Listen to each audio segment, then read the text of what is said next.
Buenas tardes a todos.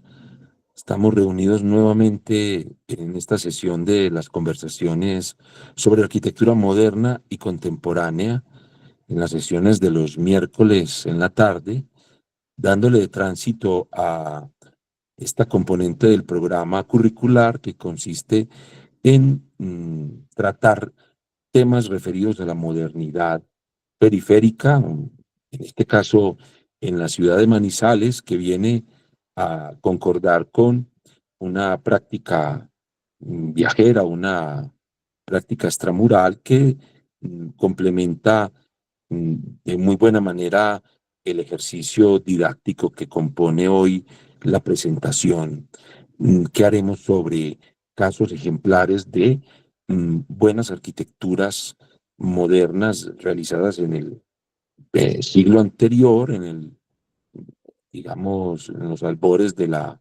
de las décadas de los 40 y luego con toda consistencia en los años 50 y algo en los años 60, que es, como ustedes reconocen, el periodo en el que hace eclosión en todo el mundo ese ideario, esa fundamentación, el acervo de nociones modernas que que se han construido, que se construyeron en ese periodo heroico que bien llaman en los libros el periodo de vanguardias. Claro, el tema puede sonar un poco atrevido si uno revisa la modernidad desde una perspectiva mm, muy sesgada, dado que la misma siempre se ha asumido erróneamente como una creación, como una concepción extranjera, foránea, una incorporación en nuestro mundo local de pensamientos exógenos que no vienen al lugar, y yo creo que decirlo así es importante, porque precisamente se acude a la idea de arquitectura del lugar como la contraparte, el opuesto diametral de la arquitectura moderna que, mm, queramos o no, tuvo lugar,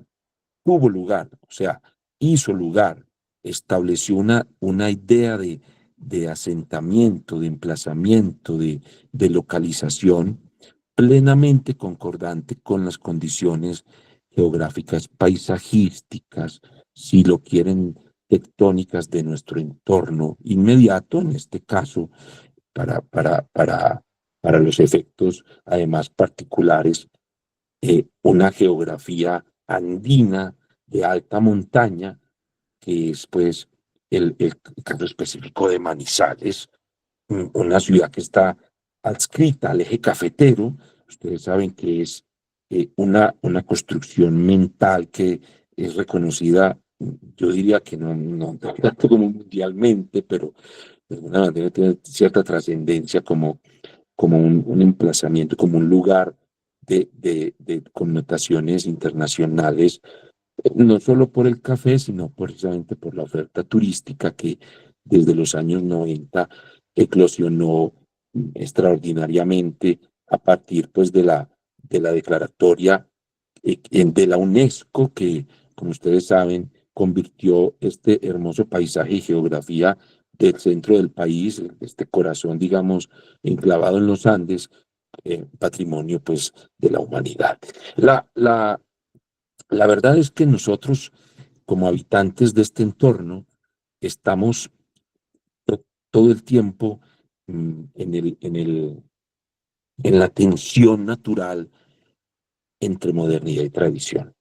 Bellísima tensión que se da precisamente no porque uno quiera, sino porque es inevitable mm, mm, estar todo el tiempo mm, como profesionales de la arquitectura, como pensadores del territorio, como profesores, o sea, gentes vinculadas pues al mundo académico, eh, resumiendo, sintetizando los grandes problemas de la sociedad en edificaciones, en soluciones que, que no pueden de ninguna manera despreciar circunstancias que fueron construidas con mucho tesón, con mucho esfuerzo, y que son ese patrimonio, llamémoslo tradicional, que ya mencionaremos en la charla de hoy, y que ustedes se van a llevar como una lección bellísima de lo que puede ser esa síntesis tradición-modernidad, ubicada, localizada en un entorno específico, que es, para mí, yo creo que, y creo que en este caso, escúchenme con atención, la lección que puede quedar de la conferencia de hoy. Entonces, yo creo que deberíamos comenzar. Alexander me está acompañando, Alexander López, mi compañero en estos avatares del curso de conversaciones. Él está aquí presente, Alex. Me va a acompañar, él va a proyectar inicialmente la, las imágenes que queremos que vean hoy, y eventualmente también con él podremos crear este entorno de conversación y discusión, porque pues hoy me tocó solito, y hoy no tengo, como en otras ocasiones, un partner que me haga la segunda, y me tocará a mí entonces, con Alexander, hacer este intento de conversación. Inicialmente, pues entonces veamos esta presentación. ¿Por qué no la proyectas, por favor, Alexander? Y empecemos a discutir un poco estos temas que pueden ser de interés para los. Ya están viendo la presentación. Ah, ya la están viendo. Ah, bueno, yo no. Ya la estamos viendo, No, Edison. yo no la veo. A ver qué tengo que hacer. Ustedes que son como más dichos en este sistema, yo no la veo. Yo no la veo. De pronto cambiando Sí, el sí, ya diseño. voy a hacer eso, que no es mi fuerte, pero a ver, cambiar el diseño. Yo lo pongo aquí. Lo pongo acá, que es configuración. A ver, configuración. Por aquí no fue. Por aquí no fue. Por aquí no fue. Déjenme, yo busco entre tantos botones uno que me sirva para ver la presentación. No lo he logrado. No lo he logrado. ¿Cuál botón será el que ustedes hunden? ¿El de los tres puntitos? Uno Tienes, encima del sí, otro. sí. Y Sí, uno luego que ahí, tiene como tres uno que, puntitos. y luego ahí, ¿cuál hundo? Cuando me abre un desplegable, hay ¿Hay uno que alguno dice que diga cambiar herramientas. diseño? Herramientas. Ah, ¿Hay alguno que diga cambiar diseño? no, no. Voy a ver otra vez. Dice Porque los mensajes en puntitos ahí llamada. está cambiar diseño. No. Aparece la manito levantada, aparece un cuadrito con una flecha hacia arriba. O de Uno que dice. pronto, si, ¿qué estás viendo en este momento? ¿Estás viendo tu cámara o la de los demás? No, yo estoy viendo sí, las otras pantallitas, y luego ahí este desplegable dice configuración y Voy a volver dice. a proyectar a ver si te aparece. Dale, dale, dale, por favor. Parece que es. Sí, decía que tú estabas compartiendo pantalla. Vamos a ver que esto nos va a ganar. Listo, ahí estoy compartiendo de nuevo. ¿Te aparece? No, no, me parece. ¿Qué te aparecen los tres puntitos? Aparecen varios desplegables. Uno dice configuración, otro herramientas, otro sobre la marcha, denunciar abuso, y luego la manito levantada, un cuadrito con una flechita hacia arriba y dos eléctricas que dicen CC en Y otro si le cuadrito. No me das aparece. herramientas, ¿qué te aparece? Herramientas, ahí le di. No, no, ahí no es, ahí no es, ahí no es. O si despliegas la lista de los conectados, de pronto te debe aparecer alguno con mi nombre y te dice presentación. Ya. Eso dice. No, esa era la indicación y ya. Perfecto, Alex. Con eso logré ya conectarme. Bueno, pues aquí estamos ya con la presentación. El dibujo que ven lo hizo Chin cuando vino a Manizales. Devuélvelo un momentico, Alex, por favor, para que lo vean los chicos. Este dibujo, que es una belleza inmarcesible, es una interpretación muy poderosa que hizo Francis de Cachín, el de los libritos de primer semestre lindos de dibujos que ustedes, bueno, los de arquitectura, no sé los de las otras carreras, eh, eh, tienen en su haber. Él tiene él tiene una magia para dibujar que no tiene, yo creo que ningún otro arquitecto en el mundo. Y Chin hace una interpretación del territorio muy interesante en este dibujo. Aquí está, por supuesto, en blanco lo que era negro y viceversa. Y él dibuja la orografía con la ciudad montada encima. Es una locura haber puesto en este lugar específico, Manizales, una ciudad, un territorio tan abrupto, tan corrugado, tan musculoso. No me imagino yo a quién se le viene a ocurrir la extraordinaria idea de hacer una ciudad entera, que además fue un éxito, porque pues existe y ha mantenido una población durante más de un siglo. Ya estamos hablando de casi 2 siglos de existencia de la ciudad. Tengan en cuenta que Manizales se funda en 1848 más o menos, y cuando se funda, eh, los, los, los colonizadores antioqueños, eh, se, los colonizadores antioqueños se ubican en el lugar menos propicio para la ciudad, pero ideal para los tránsitos humanos que van sobre la cuchilla de la montaña y que establecen, obviamente, esa circulación en la montaña, porque están sacando los productos básicos para comercializarlos luego en el resto del país, inicialmente el oro. Que pues desde que llegaron los conquistadores, ubicaron la mina de Marmato muy cerca de Manizales y construyeron el camino de extracción para llevarlo obviamente al río Magdalena, y de ahí hasta el puerto pues, de Cartagena y de ahí a España, por estas trazas que son ahora los caminos fundacionales, que eran antes los caminos fundacionales, que ahora es la vía principal de la ciudad. Se convierte el camino fundacional en Manizales en la vía principal de la ciudad. La ciudad, como les digo, está enclavada en un entorno terrible para la subsistencia humana, lo que ha costado miles de vidas. Estamos hablando de que cada que hay una oleada invernal en Manizales, se cobra en decenas o en centenares de vidas, incluso ha llegado a ser unas cifras espantosas, cuando se trata de, de salvar, de salvarse de las, de los derrumbes, de las erosiones continuas que atacan el territorio. Denme un minuto, por favor.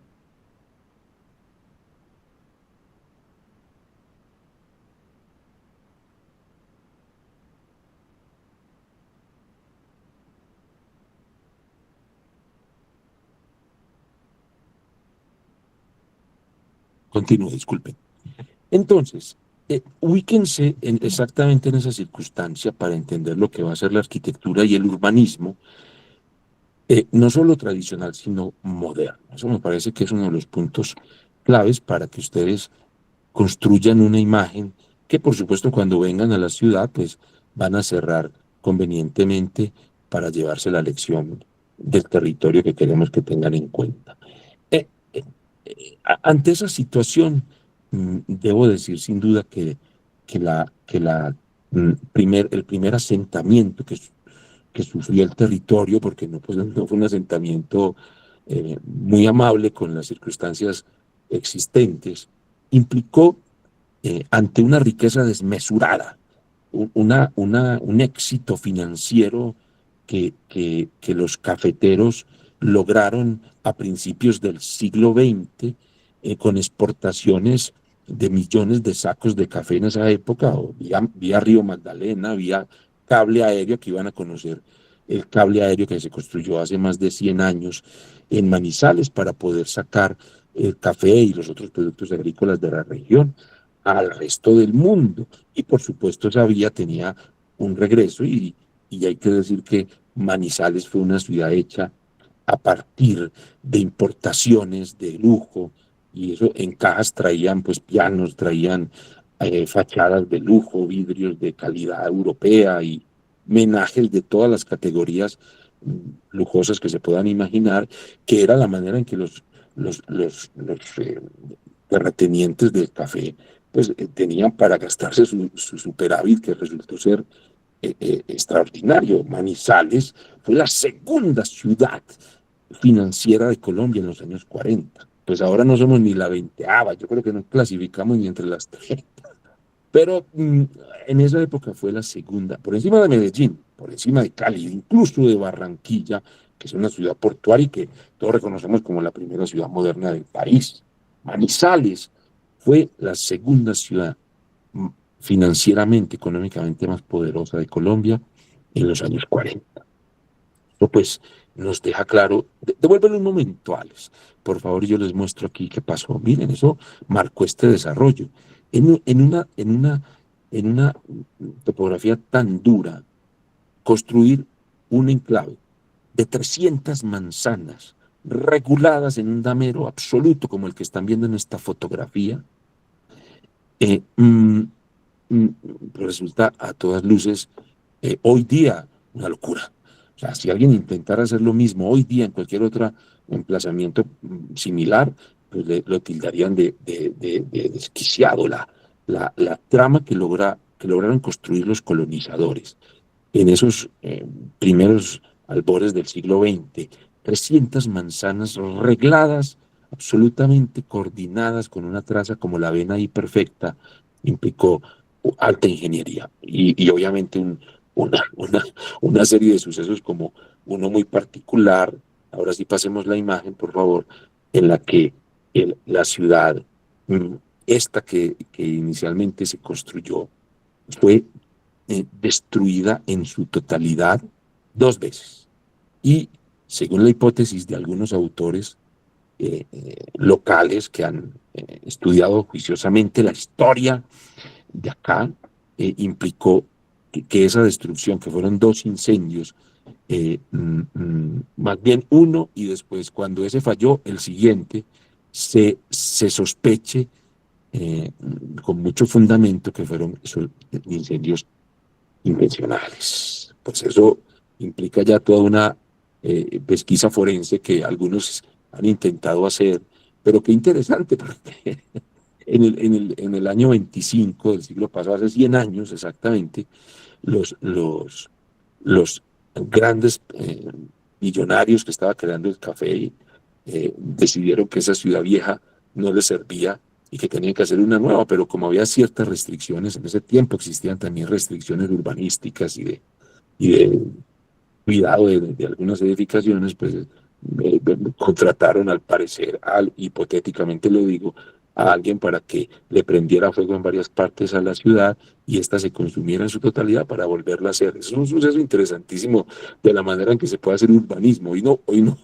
bueno, a lo Nerón, ¿no? Más o menos así fue y bueno, los invito a leer esos capítulos.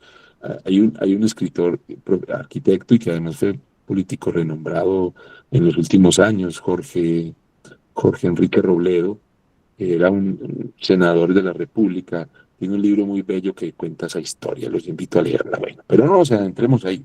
Simplemente imaginemos entonces un trazado disponible para hacer una ciudad de esta categoría. Miremos Y más un fotografías.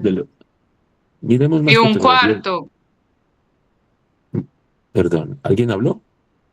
Alguien abrió el micrófono y habló. Bueno, no creo que fue un incidente. Sigamos. Miren esto, este es más o menos el aspecto que logró la ciudad en esos años que antecedieron a la aparición de la modernidad. Ahí se ve la catedral, como la catedral se quemó en su totalidad, aparte pues de todos los ataques de tipo sísmico que sufrió, pues decidieron que iban a construirla en concreto y según entiendo y parece ser que está confirmadísimo, la catedral es el primer edificio totalmente concreto del país hace 100 años, cuando pues en ese tiempo Le Corbusier y Perret y algunos otros por allá en Europa lo estaban pues promoviendo como el material del futuro para la Maison Dominó y bueno, y y liberar las fachadas y hacer los 5 puntos y demás, pues aquí ya estaban haciendo una catedral entera en concreto, la vamos a visitar. Cuando ustedes vengan, vamos incluso a subir hasta la punta ya de esas agujas gigantes para que comprendamos el nivel de atrevimiento que hubo en esta era, en esta ciudad fantástica. Claro, y vamos a ver un montón de palacetes de gente adineradísima que quedaron ahí, que ahora pues están siendo usados para otros servicios y para almacenes y demás, pero que en su tiempo hubo muchas familias que mandaron a hacer sus propios palacios para darle pues estatus y alcurnia al apellido. Eso es más o menos lo que vamos a ver en el centro histórico, mediando barbaridades y descuidos pues del patrimonio que pues son inevitables. Bueno, pasemos a otras imágenes para que nos ilustren un poco más de esto. Esta es muy bonita, esta fotografía aérea y tiene una vista desde ya de los años 50. Miren el trazado histórico que les mostramos antes con esas 300 manzanas de exacta y rectilínea trazado. Y luego miren cómo se desbarata toda esa trama en los años 50 y aparecen un montón de ramificaciones, ondulaciones y, por supuesto, giros acomodados realmente a la ciudad y perdón, a la orografía con estribaciones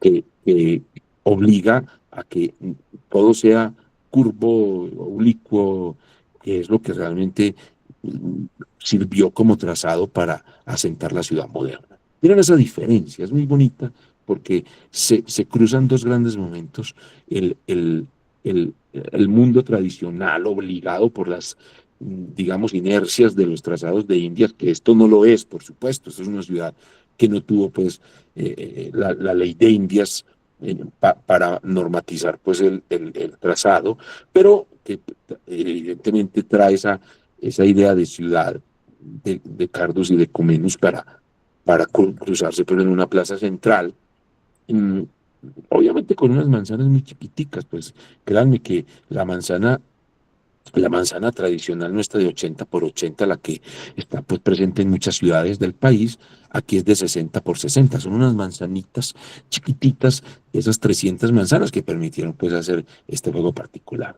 Bueno, esta comparación es bonita porque pues en la visita veremos las grandes diferencias urbanísticas que plantea. Ahí está, miren la catedral gigantesca, un monumento fabuloso en concreto, absolutamente en concreto, de hace 100 años y luego pues el desarrollo ulterior que se clava pues en estas laderas pronunciadas adelante.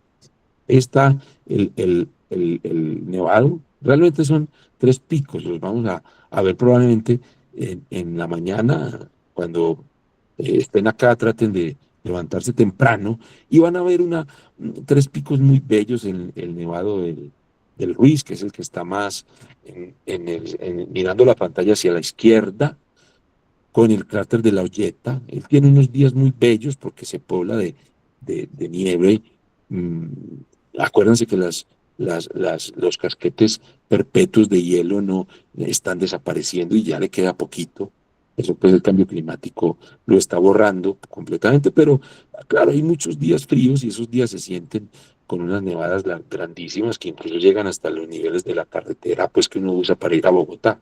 Y luego aparece el Nevado de Santa Isabel y un paramillo que también se cubre a la derecha, que se cubre en algunos días pues que caen nevadas. Ese es el entorno que tenemos al amanecer desde las ventanas de las casas, pues muchos de los que habitamos acá. Y esto nos sirve también para ver el costado que vamos a visitar creo que el segundo día, que es la vista hacia el río Cauca y hacia la cordillera occidental que hay desde esta altura y que nos permite apreciar en una profundidad extraordinaria la derrama de estribaciones hasta llegar a los valles pues, principales. Bueno, pasemos a la siguiente imagen. Bueno, aquí yo creo que estas son imágenes de época, son imágenes de los años 50 y vemos un poco el ambiente bucólico de esta ciudad millonaria enclavada pues en un paisaje tan particular, sí. Unas vistas pues más contemporáneas ya de lo que hay hoy, sí. Bueno, yo creo que con esa introducción, para no alargarme más sobre lo que puede ser un antecedente contextual, empecemos a ver arquitectura, ¿no les parece? Y yo creo que aquí tenemos un lindo ejemplo.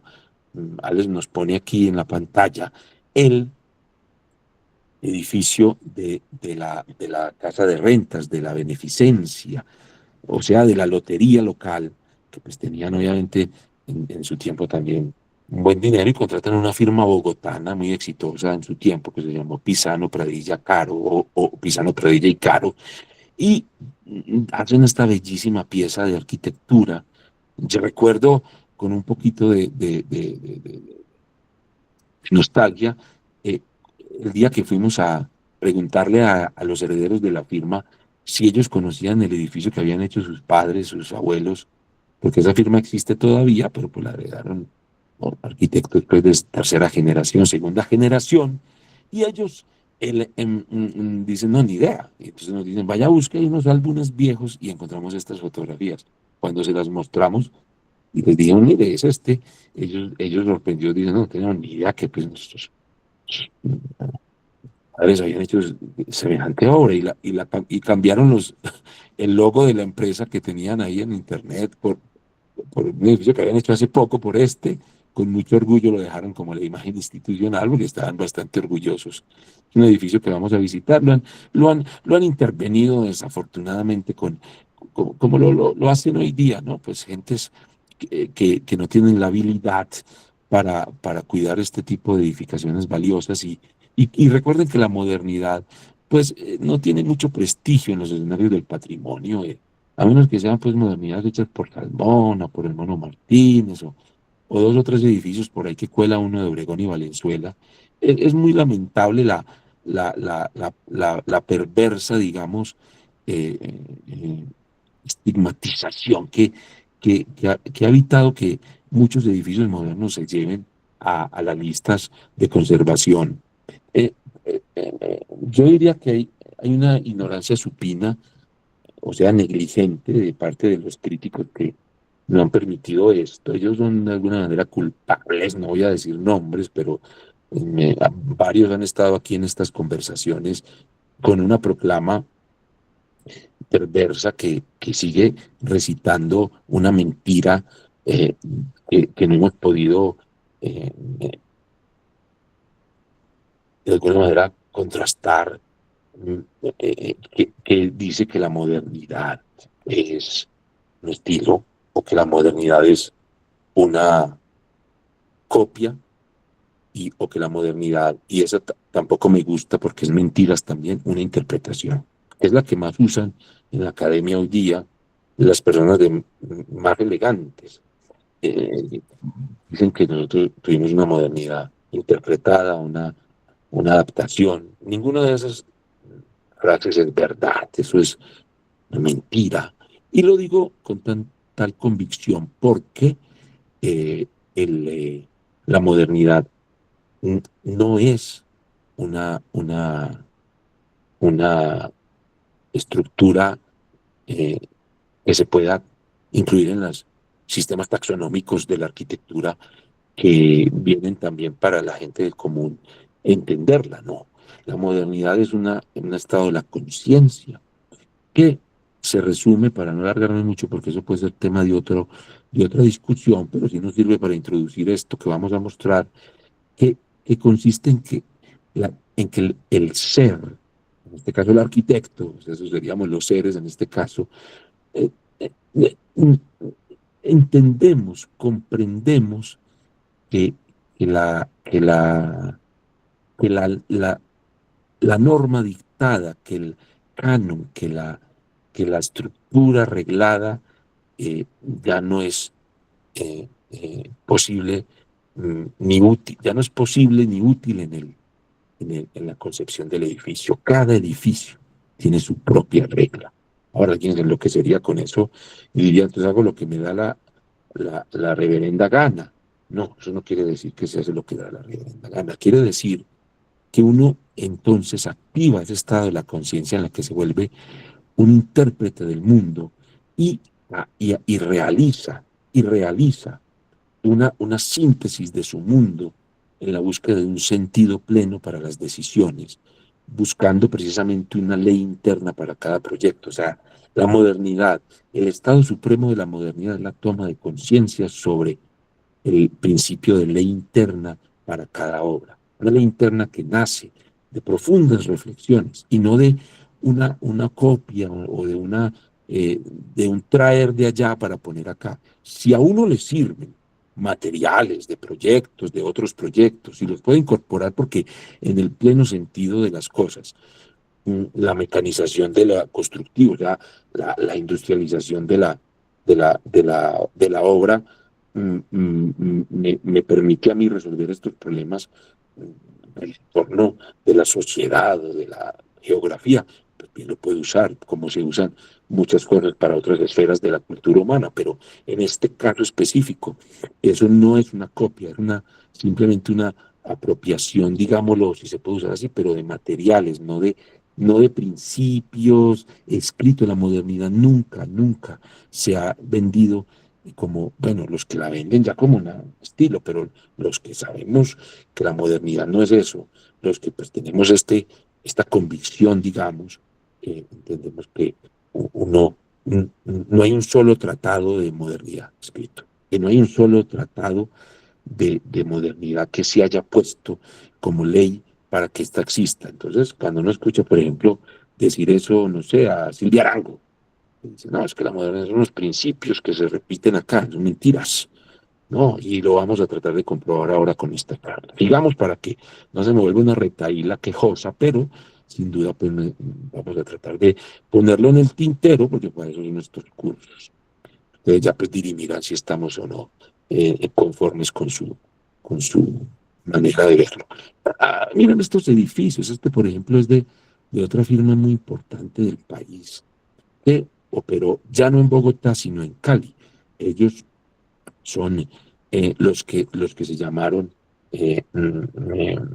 Borrero, Zamorano y Giovanelli, mm, mm, unos caleños con una obra estupenda, una obra que falta todavía datar y mostrar, que se ha mostrado ya en algunas publicaciones lindas, pero pues no.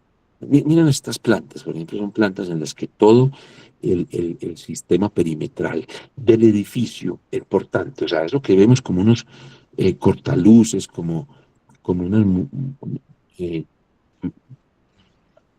luces de tipo climático, realmente son las columnas. Y luego internamente se ponen unas pequeñitas para terminar de cerrar el sistema. Este edificio lleva 70 años construido y no se le ha hecho una raja en la vida. En una de las ciudades más, más, más susceptibles de sismos que tiene el país. Es una torre sobre plataforma que soluciona un problema importante para una empresa de bancos en este caso, y que muestra, por ejemplo, esta solución técnica, este sistema constructivo basado en la discontinuidad estructural mediante una jacena intermedia que se ve ahí en el corte. Este edificio lo vamos a visitar también, es una pequeña obra maestra de los años 60 de esta firma caleña. Muy bello él y muy bien conservado. Le han hecho pues barbaridades, como todos los edificios modernos, pero aguanta la visita y bueno, vamos, ojalá a apreciarlo. Otro caso muy bello, este es Obregón y Valenzuela. He nombrado ya tres firmas potentes de los años 50 del país. Esta firma, con una producción pues transnacional, una firma que operó en la costa, en Bogotá, en Manizales, en Medellín, bueno, deja este edificio que es el Club Manizales. Es como un club social, y ellos en el periodo ya tardío, cuando eran un poco más pesados, más manieristas, nos dejan esta bonita obra moderna, muy robusta, muy marcada en sus esquinas con estos paralelepípedos macizos, no obstante muy lograda en el interior con unas plantas libres extendidas hacia el paisaje. Aquí están pues los planos, no nos vamos a centrar en ellos ahora para no alargarme, que hay algunas fotografías de la parte posterior, pero miren los interiores, son los interiores de una generosidad y una amplitud que se corresponde con las aspiraciones de la planta libre, pero también de la proyección geográfica del interior, que son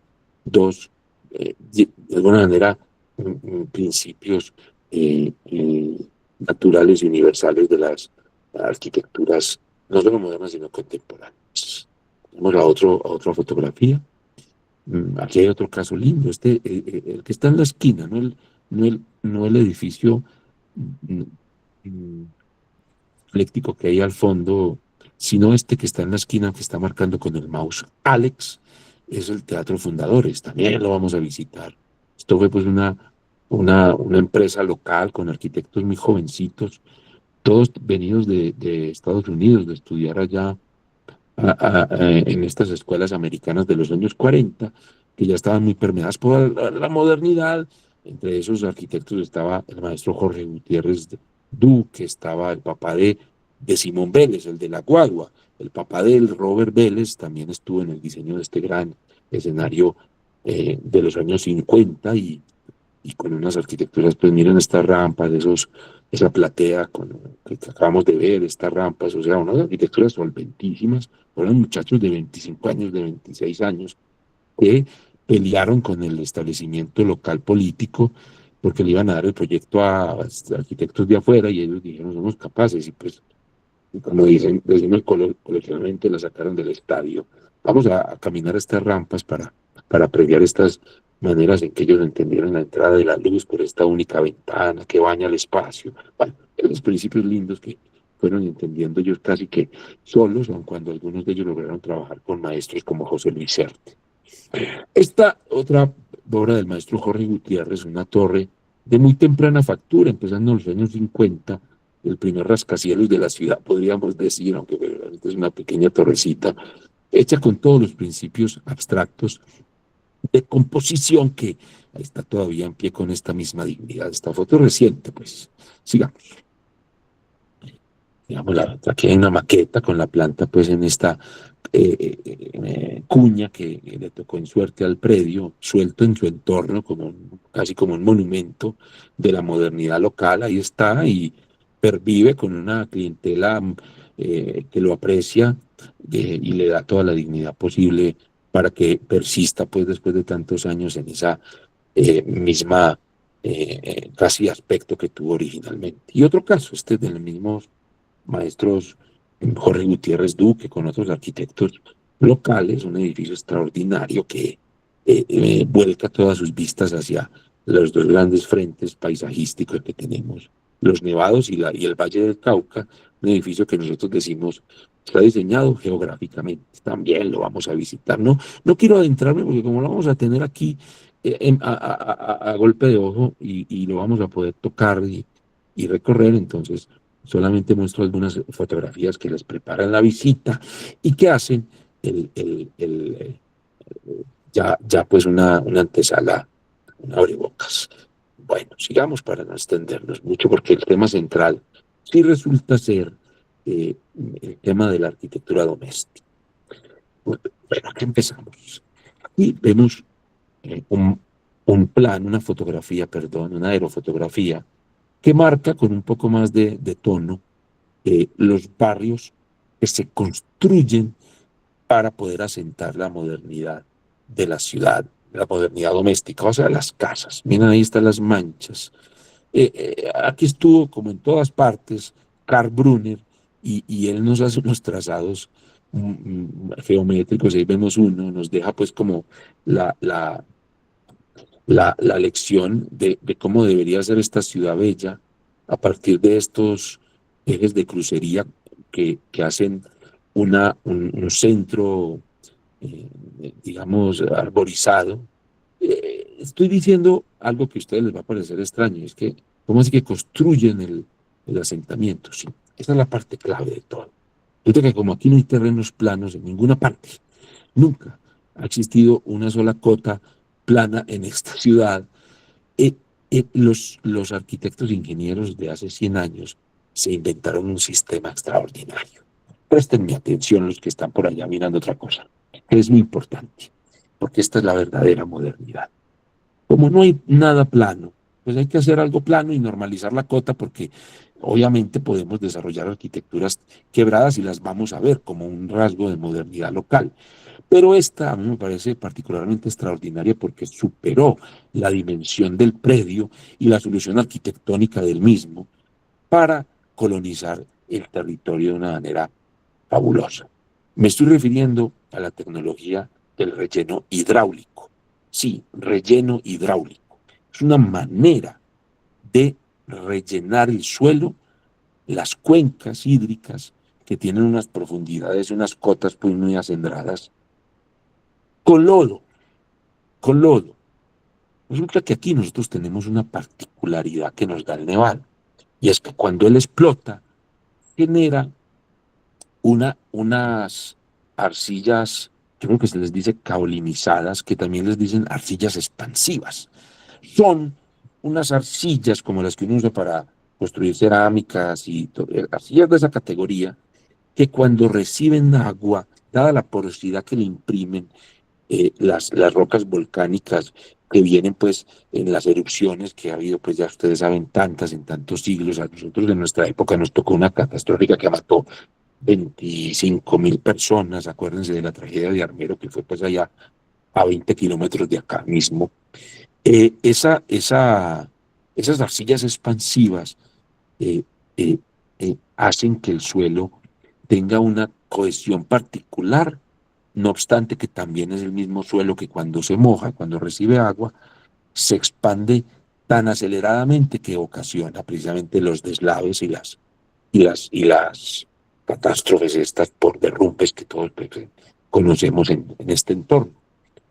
Los ingenieros y los arquitectos de la época entendieron que era una oportunidad de oro para construir el terreno plano o cuasi plano, normalizado, con una tecnología extraordinariamente inteligente. ¿En qué consiste?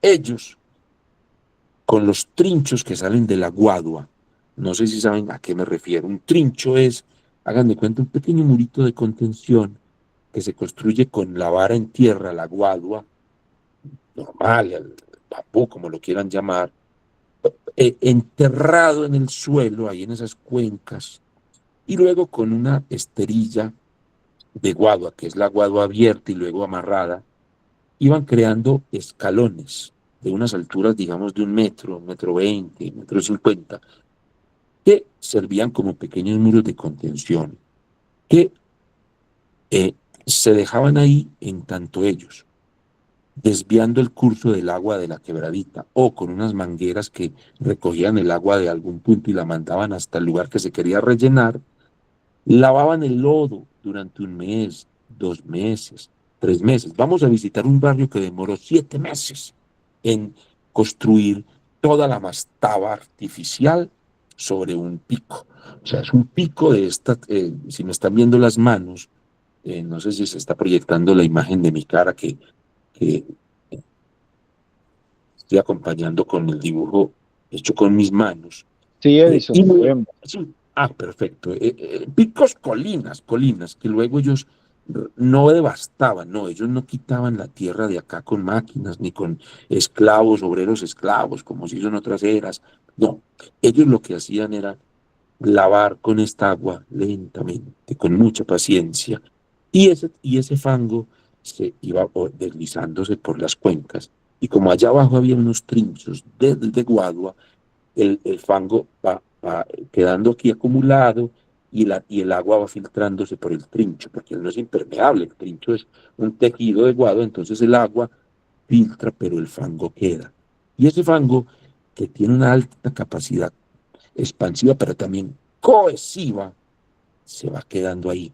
Entonces, cuando ya el fanguito en 1 mes quedaba depositado, subían el trincho y luego el mismo proceso, subían el trincho y el mismo proceso de llenado con agua. Lo llaman relleno hidráulico aquí.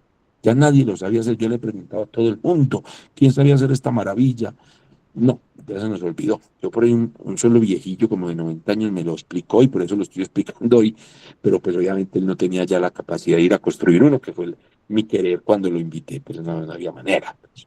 Pero bueno, nos quedó y lo vamos a ver, cuando vengan se van a sorprender con unos rellenos no estoy hablando de rellenitos de 2 metros, magníficos de 7 metros, 8 metros, unos murotes ya de nivel faraónico que nos van a engañar porque ellos, una vez el relleno adquiría toda la consistencia y la altura que me permitía, por ejemplo, a mí, obtener una rasante normalizada con la horizontal perfecta para poner mi casa encima, ellos recintaban ese muro para que obviamente el lodo no se fuera lavando con las siguientes lluvias, con piedra de bola, o sea, esa piedra redonda de río. Entonces mucha gente cree que esos murotototes de contención están sostenidos por unos muros hechos de piedra redonda, que son realmente el confinamiento lateral para evitar pues, su erosión en el tiempo.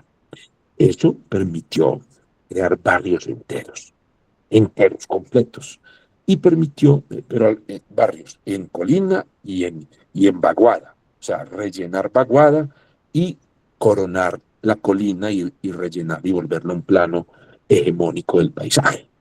Esa tecnología que se usó consuetudinariamente desde hace 100 años, cuando se empezó a construir esta ciudad,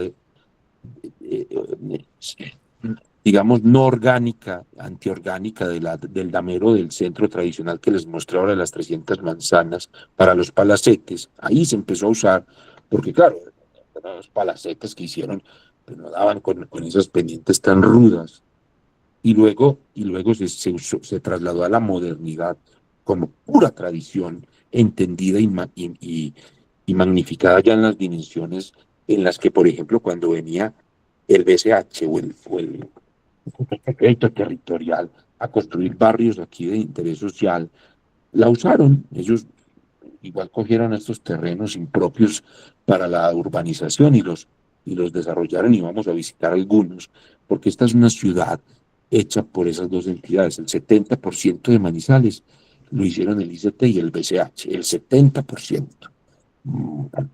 Harto porque pues, yo lo he buscado en otras partes del país y no.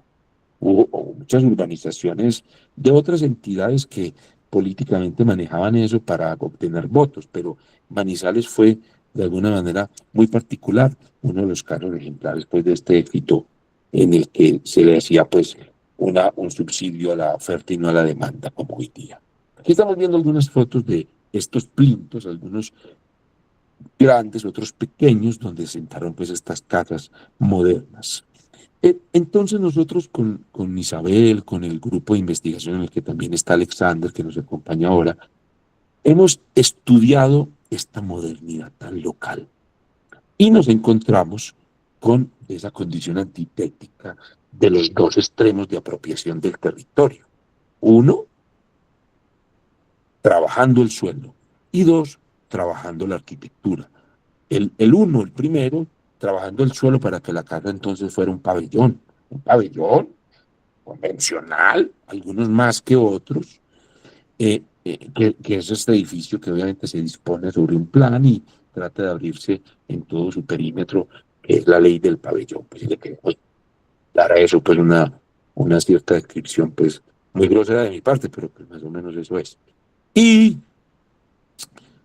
el otro caso, que también fue exitosísimo, y en ese hay que decir que el papá de Simón Vélez, que me parece mucho mejor arquitecto que el hijo, perdón, pero sí, el papá de Simón Vélez, un maestro, pero legendario de la Casa Quebrada, o lo que vendríamos nosotros a llamar la Casa de Promenade Corbusieriana, o la Casa de Rampa, o la casa. Miren qué bonita esta foto, miren, miren estos casos de arquitecturas abstractas. Estos son casas de aquí, hay algunas ya muy desvirtuadas, pero miren qué bonita es la arquitectura abstracta de la modernidad. Obviamente hechas pues, en estos escalonamientos tan difíciles. Qué bonitas fotos esas, Alex, que nos estás poniendo. Pero yo sigo aquí pues como hablando a la par de las imágenes.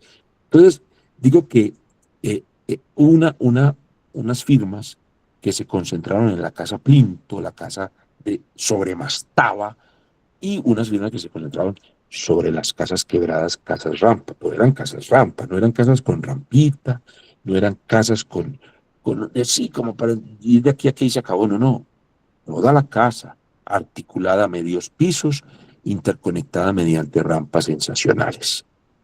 Una arquitectura que uno puede obviamente rastrear antes que en cualquier otra parte. No es Corbusier, porque se la inventó ese hombre antes que todo el mundo, fue el único capaz. Yo creo que fue inicialmente en la Jeanneret, la casa de la Roche Jeanneret, por ahí en el 22-23, que ante esa premisa de poner en la casa una exposición de cuadros pues, lustrosos de los dueños para mostrárselos a sus amigos como en una especie de casa que a su vez era sala de exposición, pues se le ocurre la magnífica idea al Corbusier de poner una rampa dentro de una casa.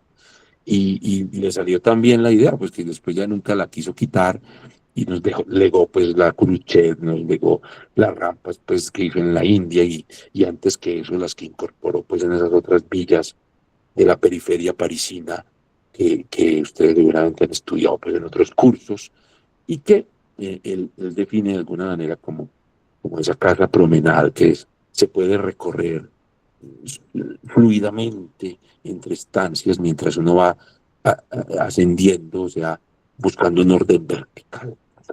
Aquí pasó y muchas veces vamos a mostrarles varios casos muy bonitos, no tantos como quisiéramos, porque cuando hicimos la investigación sobre la casa quebrada, casa rampa, casa promenade manizaleña, o lo que también dimos en llamar la casa urbana de montaña, eh, eh, mm, se habían tumbado ya varias y algunas las habían vuelto restaurante y demeritado en sus atributos. Bueno, pero lo que tenemos nos sirve pues para constituir un discurso.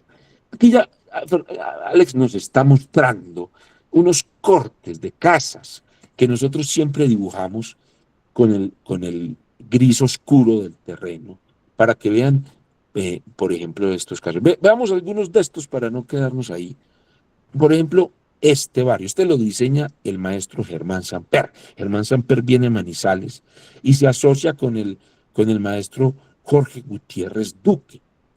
Ellos dos, muy jóvenes, Germán pues recién llegado después de que Le Corbusier lo echó y luego cuando Jorge Gutiérrez termina de trabajar con José Luis Sert, que acuérdense que José Luis Sert viene a Colombia a hacer estos planes de ordenamiento, estos desarrollos urbanísticos para Cali, para Medellín, para Barranquilla, para Bogotá, estas oficinas que no me acuerdo cómo se llama, Town Planning, él viene y entonces eh, eh, eh,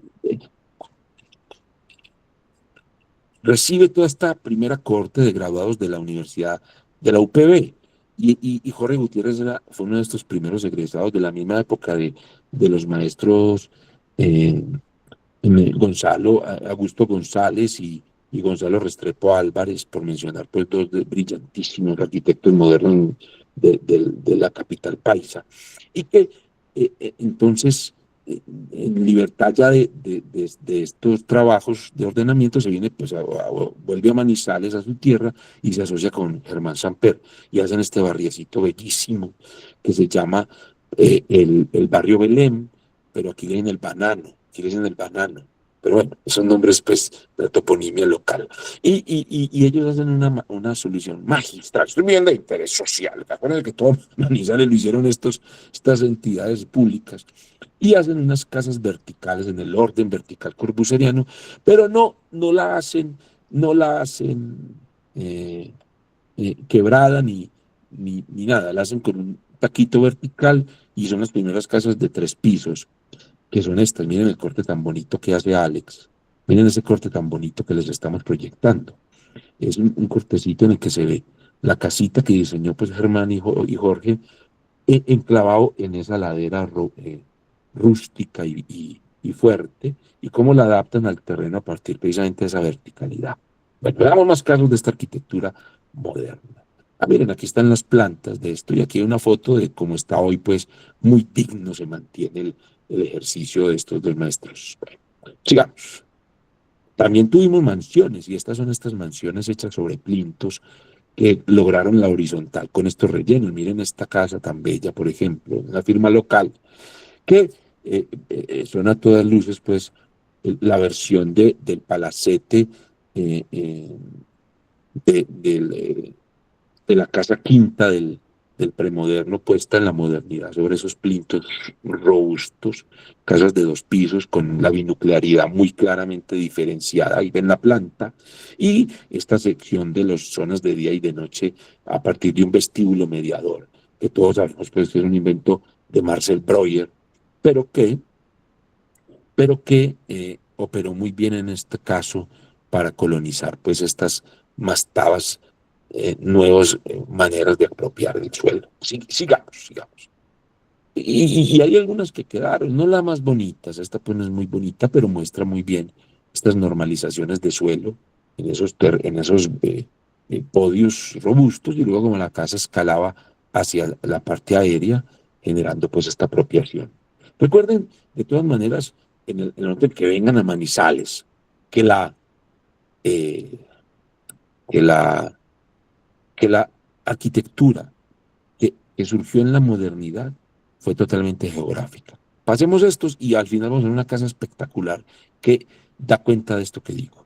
Pero miren cómo se proyectan encima de esas mastabas hacia el paisaje con estas grandes ventanales. Y obviamente con unas arquitecturas sencillas de una modernidad hecha a partir de la destrucción de la caja, con los planos constitutivos pues, de cubierta pseudoplana. No eran planas, las hacían ver planas, pero realmente eran aperturas muy nítidas entre lo cerrado y lo abierto de piso a techo, y cuando usaban un sillar lo desencajaba para que no se viera como una formalidad triédrica, sino como una pieza también independiente en la constitución planimétrica de la arquitectura, con una solvencia, digamos, no pues como la de los maestros, pues yo diría que bastante digna para lo que uno podría esperar pues por acá. Miren, hay algunos casos pues muy exitosos de este tipo de modernidades domésticas. Casi todo esto lo han tumbado ya. Ahí vemos pues en estas fotos, no me quiero alargar mucho porque quiero que lleguemos al final y yo sé que se me está acabando el tiempo. Aquí vemos las plantas, son plantas organizadas a partir de escaleras, con unos vestíbulos amplios y con unos perímetros abiertos, como debe ser por la arquitectura de pabellones, que son todas las estancias del hogar proyectadas hacia el paisaje, hacia el exterior. Bueno, raro ver aquí una casa patio, a eso me estoy refiriendo hace rato. Miren estas pues, arquitecturas escalonadas, pero también maniobrando el suelo con estos mastabitas, algunas grandes, algunas pequeñas, y con una arquitectura, diría, dignamente compuesta pues en los términos modernos. Aquí vemos algunos cortes, miren la casa de Gustavo Cuervo y en esa esquina cómo se escalona rudamente en el terreno, y como por ejemplo en la casa Kevin Ángel, quiero que vean ese corte a la derecha, arriba, ese es un pabellón puro, repuro, y miren el mastabón gigante que se ve ahí creado para precisamente obtener esa horizontal plena para un pabellón puro y pleno. Bueno, sigamos.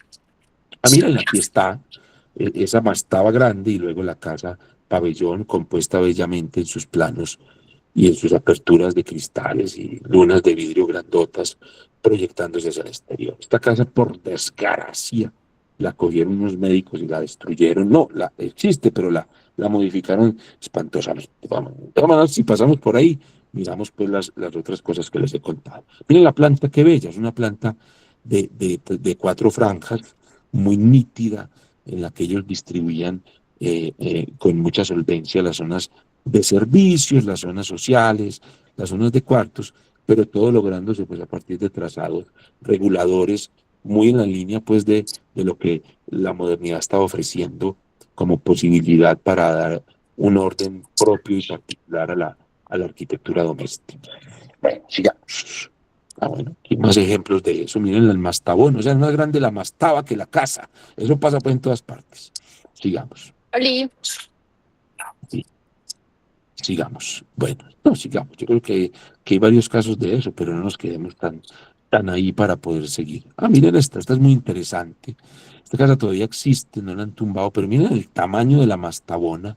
Este es el barrio que les digo que se hizo todo sobre un gran plinto artificial, y luego como ellos hacen unas casas extraordinarias, muy bellamente proyectadas al paisaje, con estos balcones, y usando pues los sistemas de ejes internos cruzados que permiten hacer una distribución muy orgánica de la casa. No puede uno esperar eventualmente que todos los contornos de la casa sea Casa, está bella, haciendo. pero aquí alguien tiene, María José, tienes el micrófono abierto, ciérralo. Bueno, sigamos. Aquí está entonces, sigamos, Alex. Eso, miren esto, por ejemplo.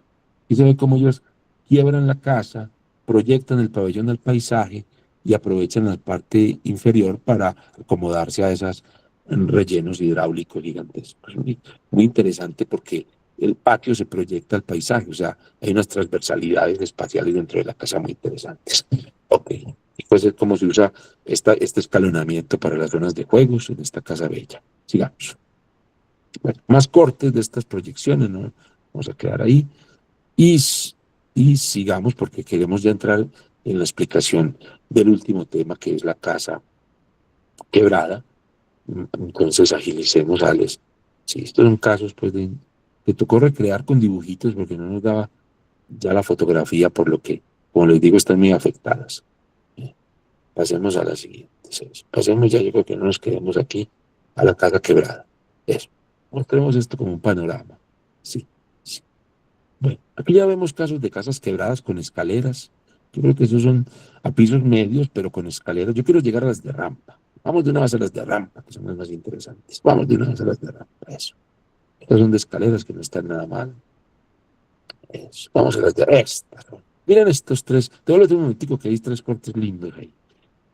Eso. Miren estas tres configuraciones. Hay tres casas rampa, algunas de ellas sobre plintos artificiales, sobre podios de relleno hidráulico particular, ¿no? Porque son contradictorios y opuestos, pero pues miren, estos mestizajes también funcionan. Y miren cómo las secciones son secciones de casas articuladas en los descansos de las rampas, ¿no?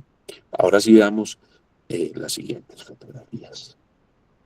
Y se ve un corte muy bonito en el que, no sé si lo está tapando algún letrerito, pero esta casa era la del maestro Robert Vélez, el papá de Simón Vélez. Sí, veámosla por dentro. Hacemos la siguiente imagen. Esta persona todavía tiene vestigios de cosas premodernas, pero miren este interior, miren la rampa, cómo articula la casa al interior, cómo los descansos son los accesos a las habitaciones y cómo se le crea esa doble altura. Todavía pues muy precaria la apertura de luz, pero yo creo que también conservando la intimidad. Y aquí fue que nació Simón Vélez, para decirles pues el chisme. Miren cómo se quiebra con la rampa que no tiene pasamanos y que se ofrece con la roca brutal hacia el, digamos, paisaje interior más delicado de los tapetes y esto, ¿no? Bueno, hacemos otras imágenes. Vamos a la siguiente. Miren otra vista de esas casas articuladas a partir de rampas interiores. Bellas, ¿no? Bueno, hagamos la siguiente. Bueno, la planta, por ejemplo, esta fue destruida, pero miren la rampa lateral como en la casa Cruchet. Cuando, devuelve un momentico, veamos la planta. Sí, miren cómo cuando Corbusier arrincona la rampa de la Cruchet, allá en La Plata, no sé si la conocen, para crear entonces un sistema de ir y volver en el que el punto final, en este caso igual que en la Curuchet y en las otras casas de promenada corbuseriana, el último piso es una gran mirador hacia el paisaje lejano y todo articulado a medios pisos, como se ve en el corte aquí, hecho por el maestro Robert. Y aquí un dibujo muy feito, pero que da cuenta pues de esa espacialidad lograda a partir de la rampa interior. Sí, aquí hay unas fotos de otras casas rampa, que este es el frente, pero obviamente eh, mostramos la planta para que vean cómo en este caso la planta se ubica en el centro y luego en el subir y venir articula las estancias. Adelante, sigamos con otro. Aquí está el corte que es severísimo porque también muestra pues la articulación de este sistema oblicuo que genera además una oblicuidad interior, dado que la casa rompe la contingencia de la placa plana y la tiene que romper en su totalidad porque pues, la rampa si no, no cabría y esa apertura para la rampa se vuelve un atrio interior, como vieron pues, en el caso de ahorita, la casa de Robert. Eso, está bien, sigamos. Bueno, Aquí hay unos cortes muy lindos que construyó Alex, haciendo un poco la síntesis gráfica de esto que estoy contando a grandísimos rasgos. Esta manera moderna de interpretar el paisaje a partir de esas dos grandes posibilidades tipológicas, esa casa pabellón sobre megaplinto, sobre mastaba, y esa casa quebrada por escalera o mejor aún por rampa. Ahí está como una interpretación del paisaje de una modernidad periférica en la que tocó entender el mundo y interpretarlo en clave contemporánea, cosa que digo contemporánea de los años 50 y 60 en Manizales, porque hoy no hay mucho que mostrar. Y pues obviamente la declinación contemporánea que se ve en todas partes, pues aquí también, aquí ya nadie hace una casa quebrada, nadie sabe hacer un plinto de esta magnificencia, y pues es una pérdida, dado que no lo reemplazó por una cosa mejor ni más solvente en cualquier otro aspecto, nada, no, pero nada, se perdió. Nosotros, y acudiendo a su comprensión respecto a lo que pueda parecer falta de humildad, trajimos un proyecto nuestro que hicimos aquí en Manizales, tratando de interpretar un poco esta lección, pero en el marco pues del equipamiento y no de la vivienda, y nos permitimos traer, mira qué foto linda se tomó Alex de lo que es Manizales hoy, esto es lo que soy, o sea, qué foto tan particular, ¿no? Antes de entrar pues en este proyecto que cierra un poco el tema, miren cómo está todo rodeado por esa naturaleza exuberante, esto es una foto sin retoques de ningún tipo ni nada. Miren cómo se marca la ciudad contemporánea, muy vertical. Esto parece como un suburbio por allá en Taiwán, no sé, una cosa así metida como en unas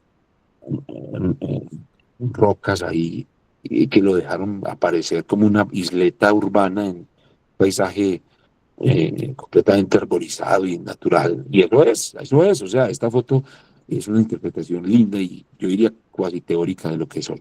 Ah, qué bueno ver este primero. Salmona, Rogelio Salmona, pues diseñó un edificio acá. Y es este es el edificio que también, que como murió le pusieron Rogelio Salmona en homenaje al maestro, y hace una arquitectura interpretando la rampa. Pues obviamente ustedes saben, él es un heredero de esta lección corbusieriana, así lo negara él en muchas partes, muchas veces dijera que no heredó nada de por allá. Realmente sí, miren, se trae estas rampas y las mete al edificio aquí en Manizales, de este caso de la Universidad Caldas, que hace un esfuerzo gigante por sacar por lo menos la primera etapa. Esta es la biblioteca de un edificio cultural en el que va a haber un conservatorio de música, una biblioteca y un auditorio. Y bueno, lograron construir la biblioteca y algunas otras dependencias en esa primera etapa. Y Salmona mete esta mega rampa con estos óculos copiados de Cannes.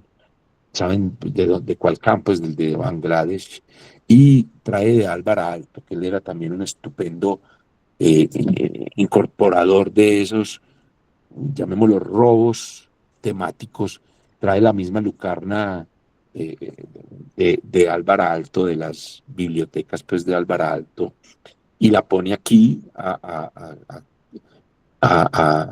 en sintonía total con el Rosicler. Me refiero al sol que se pone bajo la horizontal. Aquí hay un fenómeno que es un privilegio vivirlo y verlo. Ojalá en los días que estén aquí lo puedan apreciar, que es el Rosicler, que es simplemente el tono rosado claro que le decían así las señoras antes, que consiste en una difracción de la luz que se da cuando el sol hace oriente y se oculta más abajo que hace horizontal y se oculta más abajo que el horizontal.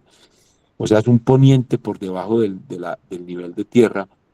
No es como el del mar, que se acuesta pues con la raya del mar, no, aquí es por debajo de la raya del mar, y eso crea esa difracción con esos tonos rosados.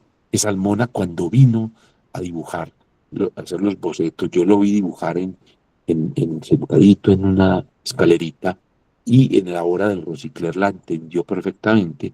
Crea esta gran lucarna que la vamos a visitar y la captura, hace Rosicler en esta lucarna altiana para hacer una luz refulgente al interior pues, del mismo espacio este bellísimo que nos lega y que tenemos la fortuna pues, de apreciar en la ciudad. Esto lo vamos a visitar como una de las arquitecturas contemporáneas, recordando un poco y entendiendo a Salmona en sus interpretaciones del lugar, en este caso a partir pues, de lo que les mencioné. Y aquí, pues, como les digo, acudiendo a su comprensión y pareciéndonos y quedando pues de todas maneras como muy poco humildes. Este edificio que vemos ahí, amarillo, esto es una fotografía de la ciudad como está hoy. Ahí se ve la cuenca del río Chinchiná y luego arriba la ciudad histórica, ya se ve la punta de la catedral de esta de concreto que les mencioné, y a este lado un pueblito anexo que conurbó con la ciudad hace muchos años, que se llama Villa María, donde construimos este bloque que se llama Parque Tecnológico, y que se pone en este lugar a petición del Estado para local, de la orden municipal y departamental, para eh, descentralizar un poco el desarrollo de estos temas tecnológicos. Y hacemos este edificio en el que no podemos hacer un relleno, pero sí lo reemplazamos con un edificio bajo que sirve de plinto y que se abre totalmente a la urbanidad de la ciudad, o sea, es totalmente público, y a caballo, transversalizando esta parte aérea, desarrolla unas barras que crean este gran balcón que se proyecta obviamente hacia la vista lejana de la skyline de esa ciudad antigua que está allá arriba, y que nosotros entendemos como una manera adecuada de crear eh, una arquitectura del lugar, en tanto el edificio bajo es el edificio que hace la tarea difícil, la carpintería dura de acomodarse a las circunstancias de la ladera, y que crea un intervalo tan abierto como es posible, como sea posible, tan generoso en regalarle ese espacio a la ciudad para que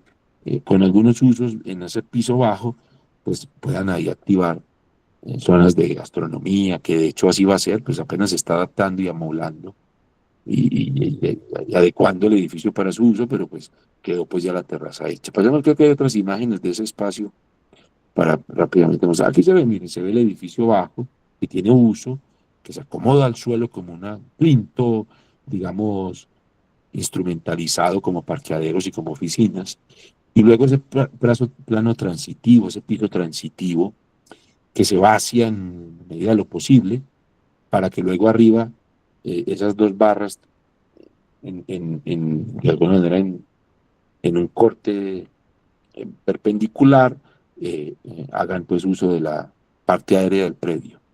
Sí, hay varias, de eso, ahí la clave de todo es ese piso intermedio que está, ojo con esto, nivelado al nivel urbano de la cota alta del predio. Entonces miren la parte, digamos, de atrás del proyecto donde está abierto totalmente al público el plano noble, el plano, digamos, rústico más bien, que entra directamente desde la calle sin ningún tipo de restricción, ni mallas, ni cercas, para usar pues esas planta libre intermedia que proyecta la base en esa horizontal que nos enseñaron a hacer los maestros viejos de la modernidad de acá. Miremos otras fotos. Bueno, aquí se ven una lateral allá, un poco con el edificio haciendo cubierta, y una nocturna, y aquí se ve pues desde un lateral. Sí, es una obra hecha pues con la- los centavos, pues una estructura en metálica, reforzada por dentro con concreto, para que no haya unas columnas muy gordotas, y que obviamente responde pues a la terrible sismicidad local, con esas triangulaciones que son casi inevitables cuando se trata de edificios hechos en metal. Aquí por sales. Hacemos otra. Esta es muy linda.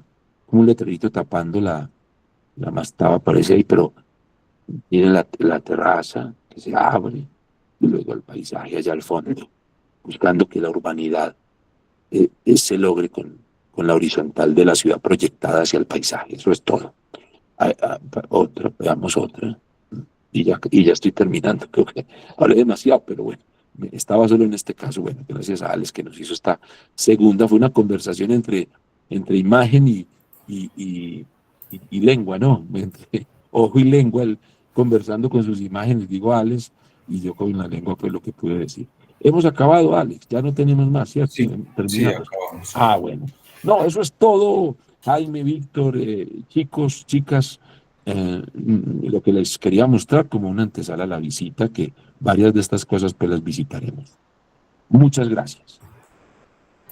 Edison, bueno, tomo un poco la delantera para preguntarte. Sí. Decía García Márquez que en los viajes el espíritu viaja antes y regresa después. Y Ajá. gracias por esta presentación, porque la verdad es que nos has hecho dar ganas de estar ahí y de conocer todos estos maravillosos ejemplos. La verdad es que, bueno, a mí personalmente se me hace agua la boca como ir a visitar estos edificios y más como de la mano de amigos y de expertos, porque claro, cuando uno viaja es distinta la mirada de ese neófito al del conocedor. Entonces, me da mucho gusto haber tenido esta conversación antes del viaje, porque de alguna manera nos pone esta antesala. Yo tenía una pregunta, o bueno, más bien es un comentario, con esto que tú dices de las casas y esto que te molesta de la modernidad adaptada, que es más bien una modernidad más propia. Sí, Y sí, sí. por, por, Creada. Sí, sí. bueno, Sigue, Jaime, sí. porque estas mastabas que hablas, estas adaptaciones a la topografía, me recuerdan de un texto, el de Martiensen, este Mm. arquitecto sudafricano que escribió ese maravilloso texto que para mí era un texto de referencia obligado mientras estaba estudiando arquitectura, que era la idea del espacio en la arquitectura griega. Y esa idea de allanar el terreno en esas circunstancias, digamos, de inclinaciones, de esas topografías tan fuertes, de causar una superficie horizontal es propia de la arquitectura clásica, estamos hablando de hace 2500 años. Entonces, fíjate que también esa idea de modernidad, que no quiero llamar adaptada para no suscitarte demasiadas cosas, tiene que ver con lo clásico también, tiene que ver con Claro. esa condición, porque decía Martinsen en el libro, que la primera condición de lo clásico es poner horizontal el terreno de tal manera que quien camine en él pueda apreciar, digamos, esas geografías. El dibujo de Chin que mostraste al principio y tus dibujos que conozco desde antes insisten en ese reconocimiento de la topografía. Entonces yo encuentro en esto que nos has enseñado hoy como mucha afinidad no solamente a lo moderno, sino también a lo clásico. Así es. Claro, recordando a Rex Martinsen, que como tú dices es pues escribe una Biblia de la arquitectura del lugar a partir de esos templos de la Magna Grecia y de la misma arquitectura clásica griega y la helénica. Me hace pensar en dos términos que cuando uno, digamos, no es de un lugar originalmente, yo no soy de acá, yo soy de Medellín, pero que cuando reconoce como una novedad para sí mismo, resulta inevitable eh, pensarlo como, como una idea clásica que se moderniza en las posibilidades actuales. Claro, él habla de lo cetónico, que es para nosotros lo telúrico, porque nuestro suelo temblorero produjo una supermodernidad que aquí, con un nombre, pues yo diría casi, eh, yo diría menos digno de lo que merece la tecnología, le dieron, lo intitularon el sistema temblorero, y que consistió precisamente en un recambio para salvar la vida. Cuando llegaron los colonizadores antioqueños a Manizales, que venían desde Río Negro y luego bajaron por Sonsón y luego llegaron a todos estos pueblos del norte de Caldas que por desgracia no lo metí en la agenda y quería que fuéramos porque son muy bellos y que tienen también una lección de paisaje y de comprensión del territorio geográfico extraordinaria, que son, se llama Aguadas, Aranzazu, Muy bien. Salamina, exactamente esos pueblos. Pues, en otra ocasión iremos cuando también no haya tanto invierno, porque eso allá viajar es delicado, porque se vienen esos derrumbes y yo no quiero que nos pase lo que le pasó, por desgracia, a esos muchachos allá en esta universidad, pues que se conocieron la tragedia esta semana. Pues no, para que no corramos riesgos, pero aquí hubo una modernidad con la guagua. No esa idea de guagua que se vende, de la guagua, no, fue pura modernidad. Y resultó simplemente en que cuando llegaron los de Río Negro acá pues a colonizar, y trajeron la tecnología de Río Negro, que es el muro de tapia de tierra prensada que todos conocemos. Eso aquí no sirvió para nada. Y inicialmente construyeron eso, se cayó todo. Y luego estos genios locales y se inventaron un sistema que llaman sistema temblorero de vara en tierra, que es coger la guadua y en vez de crear una cimentación robusta para que no se salga, lo soltaron. Le dijeron a la casa tranquila, como lo que llaman hoy los deslizadores sísmicos, ¿cómo llaman eso, Mike? Los amortiguadores sísmicos, los adaptadores sísmicos, no sé si los conocen, aquí hay varios edificios. El de Salmona está parado sobre unos deslizadores sísmicos que evitan que se transmita la carga del sismo al edificio. Pero antes, eso lo habían inventado 100 años antes acá, y ponían literalmente la guadua, la vara de guadua, en una piedrita, ve, sobre la que lo llaman vara en tierra. Entonces, claro, cuando viene el sismo, funciona como una entidad bailarina que hace que la casa no se caiga.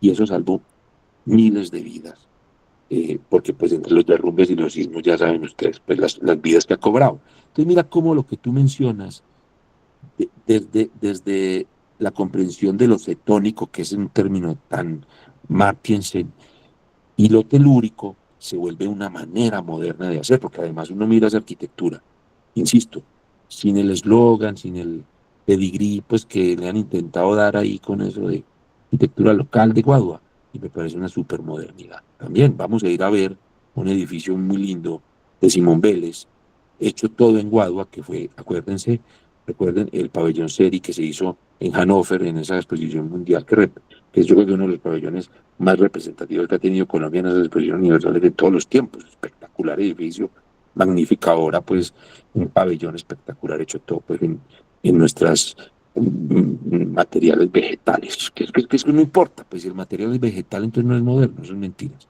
La modernidad es un estado de la conciencia y ahí estos señores lo crearon.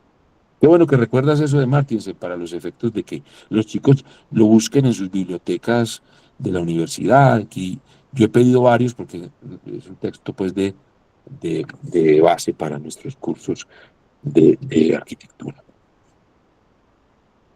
Estoy escribiendo por aquí, por el chat, el nombre del arquitecto y el libro para que lo busque. Sí. Está recién editado ese libro, ¿ah? Reeditado. ¿Ah, sí? Sí, Sí, yo tengo uno muy viejito, no, muy no, no, por... hay una edición bastante reciente, yo diría unos 4 o 5 años. Ah, mira, pues Sí, chicos, sí. a gastar, a comprar. Ya es hora de que vayan alimentando su biblioteca y ese libro pues es de los De cabecera. de cabecera, gracias, gracias. Está muy buena la conversa. A mí me gustaría también andar un poquito en eso, ¿ah? Eh, yo creo que estamos tan acostumbrados y además nosotros muchas veces repetimos de forma, digamos, poco crítica ese mensaje, que la arquitectura es el arte del espacio. Y sí, obviamente sí, nosotros esa es la materia con la que trabajamos, ¿no? Pero yo creo que con la conversación, la charla que nos ha hecho hoy Edison, se ha demostrado un asunto que yo creo que, y además con el aporte de Jaime, un asunto que yo creo que también es fundamental, sobre el cual tendríamos que tener conciencia y también llamarle a la reflexión a los estudiantes. La arquitectura también es un arte del tiempo en todas sus en todas sus dimensiones, ¿no?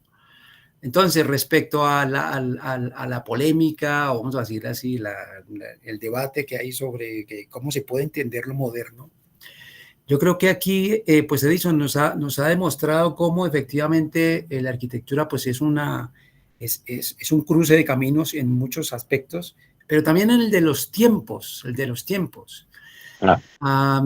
con ese aporte ese apunte que nos acabas de hacer sobre las técnicas de la Guadua, cómo se puede a lo mejor abordar o lo han hecho, apelando a los saberes tradicionales, cómo se reviven, cómo se ponen en activo a través de, a lo mejor, esa actitud de la que tú hablas, ¿no? Y cómo entender los emplazamientos de las piezas arquitectónicas con la sabiduría del saber ponerse sobre la colina o sobre los terrenos accidentados, Manizales, y con esta investigación tan bonita que tú nos has enseñado, pues es una muestra de ese saber hacer, ¿no? En ese cruce de mentalidades modernas que saben aprovechar los saberes tradicionales, ¿no? Yo no sé de dónde venía un poco esa técnica que nos comentabas de esos plintos, de esos aterrazados. Seguramente tenía que ver también con esos saberes que tú también nos contaste ahora, que además se está perdiendo, ¿no? Ahí, de nuevo, hay ese entrecruce, ese diálogo entre una contemporaneidad, un saber que viene del pasado y que trasciende esos momentos, ¿no? Trasciende los años 50, 60, y hoy en día pues podemos aprender esas lecciones gracias a una investigación como la que tú haces. Yo tenía varias preguntas, varias de ellas a lo mejor la podemos resolver en una charla ya directamente. Me encantaron las fotografías, esas fotos de los años 50, 60. ¿Qué son? ¿De quiénes son los fotógrafos?